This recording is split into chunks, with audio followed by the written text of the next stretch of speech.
Olá pessoal, tudo bem? Quem fala é o professor Jonas, de Filosofia, e nós vamos refletir hoje sobre a Filosofia Contemporânea 2. Especificamente, nós vamos falar sobre dois pensadores muito importantes da história da filosofia contemporânea, que é o Max Horkheimer e o Theodor Adorno.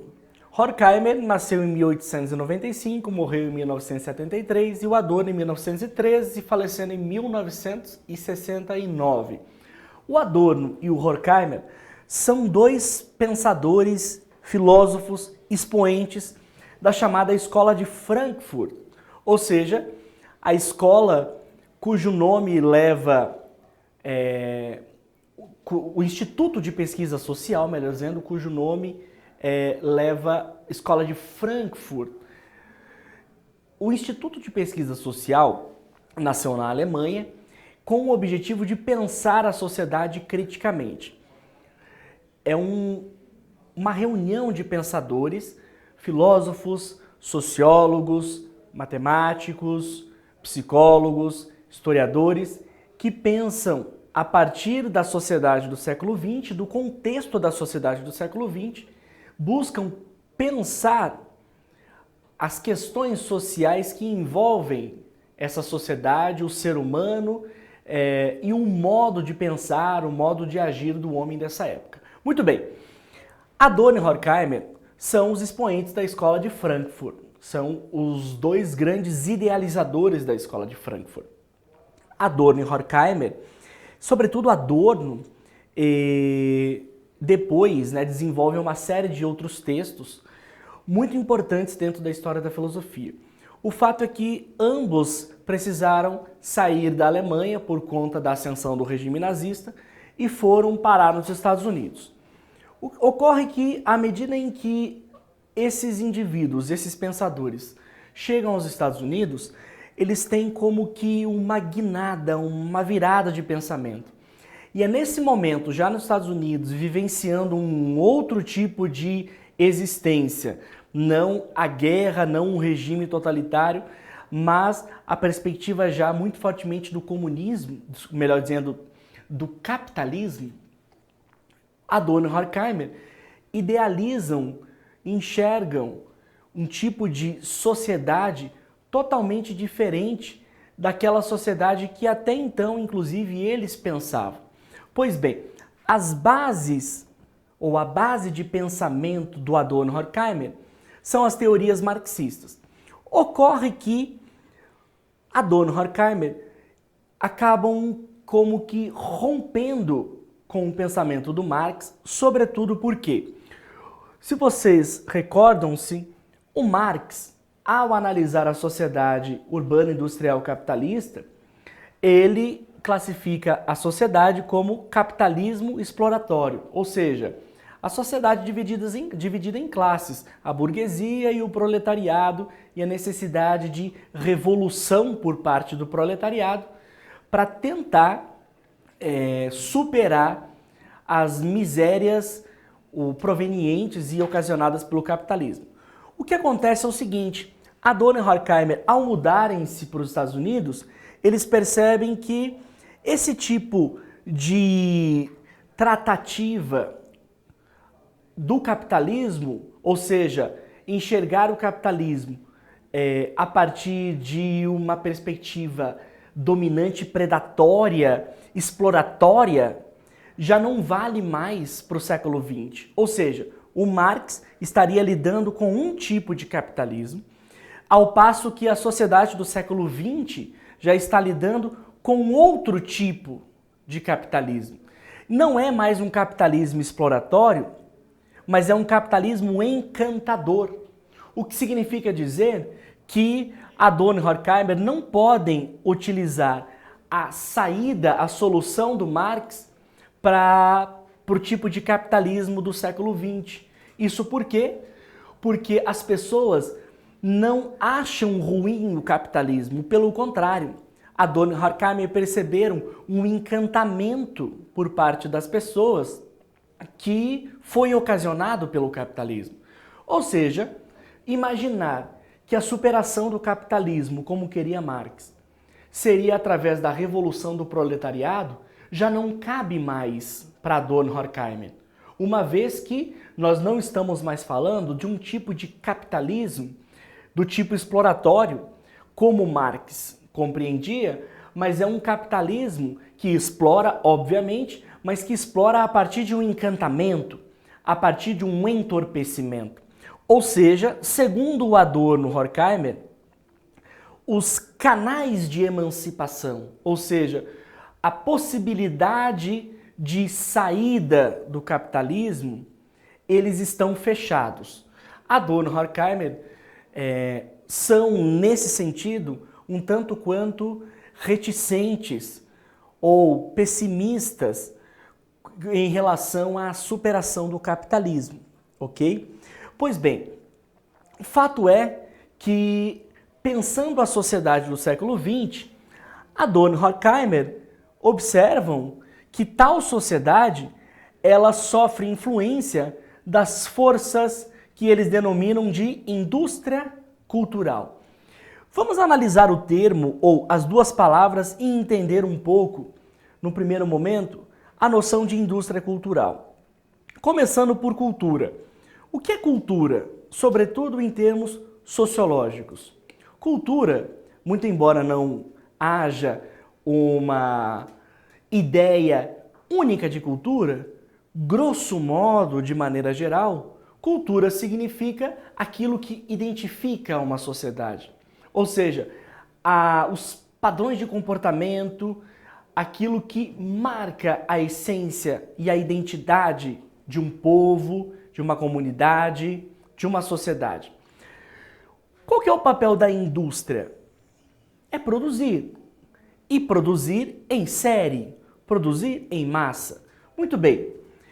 Juntando as duas palavras, o que seria a indústria cultural? Seria uma produção, uma fabricação da cultura.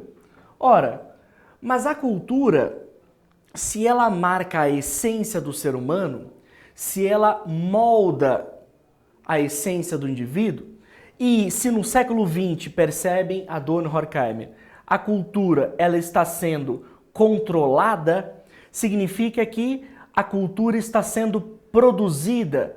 E a pergunta que eles se fazem é: que tipo de cultura é essa que está sendo produzida?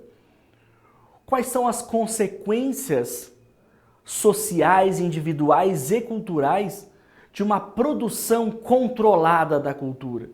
Porque a indústria cultural nada mais é do que um controle externo acerca daquilo que os indivíduos devem, podem ou não fazer. Ou seja, é uma espécie de identidade dos indivíduos artificial.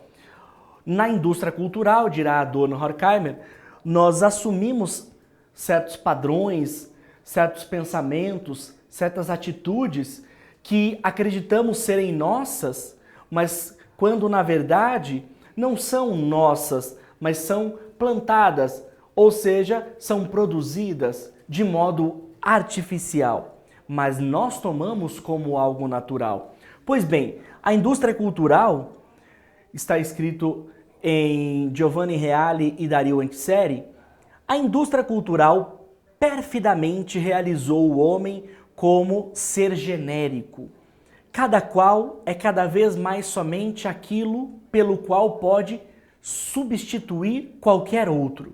Ser consumível, apenas exemplar. Ele próprio, como indivíduo, é o absolutamente substituível, o puro nada. O Reale e o Antiseri citam uma frase, um trecho do próprio Adorno e Horkheimer. Ou seja, o que é o homem na indústria cultural? Nada.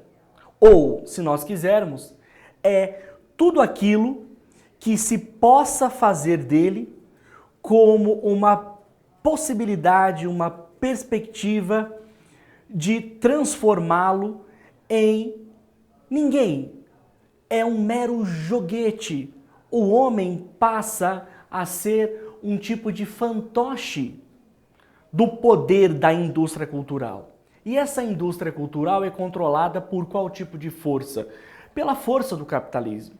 Ou seja, quando Adorno e Horkheimer imaginam a saída do capitalismo a partir de uma perspectiva do Marx, e eles dizem já não é mais possível, significa dizer que o homem não tem essa consciência, como Marx imaginou, essa consciência de classe, que levaria os indivíduos à superação do capitalismo, porque os indivíduos, como joguetes das forças do capital, das forças econômicas, os indivíduos perdem a sua capacidade de pensar. Ou seja, é o que a indústria cultural vai denominar aqui de racionalidade instrumental. Tal racionalidade instrumental, ela é potencializada, e o que é racionalidade instrumental é a incapacidade do indivíduo de pensar criticamente a sua própria situação. Essa incapacidade, ela é potencializada pelos aparatos dos meios de manipulação de massa. Cinema, televisão, rádio, publicidade, mídias sociais, ou seja, hoje nós diríamos, mídias sociais, naquela época não tinha, obviamente. A indústria cultural utiliza-se de um meio poderoso, que são os meios de manipulação de massa, para fazer com que os indivíduos percam a si mesmos, ou seja, para gerar, fomentar, intensificar a noção de racionalidade instrumental. E por que torna-se tão evidente isso? Porque essa mesma indústria cultural que se utiliza de meios poderosos, ela impõe valores aos indivíduos. Ela mostra o que é certo e o que é errado. Ela cria modelos de comportamento. E ao mesmo tempo em que cria necessidades. Basta ver, por exemplo, a publicidade. Quem de nós já não se deparou com uma propaganda de um carro e que seria o melhor carro para você comprar, mas no outro ano, aquele mesmo carro, aquela mesma marca, já está com um carro mais evoluído, ou seja, o carro de 2017 não é o mesmo carro de 2018, mas é a mesma marca, é o mesmo tipo de carro, mas esse é o carro de 2017. Quer dizer, a publicidade, a propaganda, inferioriza o seu próprio produto, por exemplo, quando na renovação das frotas dos carros, a mesma marca e o mesmo carro, de um ano para outro, valem menos. Mas como isso é possível? Esse é o poder de convencimento de que você, ao não ter o carro do ano, por exemplo, ao não ter o celular do ano, você está ficando para trás. Isso tudo é um meio de convencimento, é um modo de imposição de valores, é uma criação de necessidades. E como nós somos levados a isso? Justamente porque a indústria cultural é uma sociedade massificada, está direcionada a uma sociedade massificada, onde, nós comentamos, vai imperar a noção de racionalidade instrumental. O que é racionalidade instrumental? Essa incapacidade dos indivíduos de pensarem criticamente, ou seja, é uma acrítica, é uma incapacidade crítica. Adorno e Horkheimer, é bom frisar, são pensadores que colocam em xeque o poder da razão. Ou seja, Adorno e Horkheimer, ao observarem a razão e todos os acontecimentos que por vezes marcaram o século XX, questionam-se da seguinte maneira: como é possível dizer que o indivíduo é racional e que a razão nos leva a um progresso, se o século XX mostrou, por exemplo, com os regimes totalitários, que nós somos capazes de matar em nome de uma raça pura? Que tipo de racionalidade é essa? É nesse sentido que Adorno e Horkheimer, ao identificarem a sociedade do século XX a partir de uma ideia de racionalidade instrumental, percebem, colocam em xeque a noção de capacidade racional do homem, a tal ponto de dizer até que ponto, e perguntar até que ponto, em que medida a razão humana estaria levando o homem a um progresso, ou erroneamente e falsamente nós não somos capazes de alcançar qualquer tipo de progresso pela razão, uma vez que estamos entorpecidos num tipo de pensamento controlado por vezes pelo capitalismo encantador. Um abraço para vocês e até a próxima aula.